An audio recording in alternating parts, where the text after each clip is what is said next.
This is a center chimney burner also, with this is used to raise and lower the wick. I don't know if you can see that.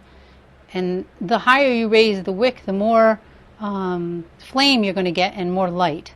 But you're also going to get more smoke. So there was a compromise there. You had to find where you could live with a certain amount of light.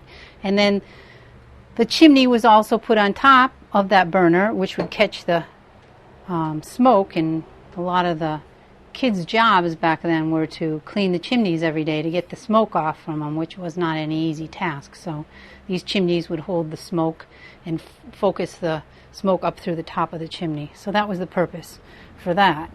So that gives you a good variety of what the burners should have looked like and what we use today to convert. Another example I can show you is a conversion that they use today, which is electrified. And in this one, it's basically the same number one burner that you would see in an old example right here of the burner. It's the same base, and they've electrified it. And what they've done, the nice thing that they've done, is that now we don't see any more of the early lamps drilled, which is a mistake.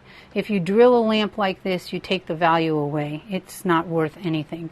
So the conversion was a great way to electrify and use and not destroy the integrity of the lamp. So this is a great device that they came up with to be able to use these lamps every day the way we would want to use them today.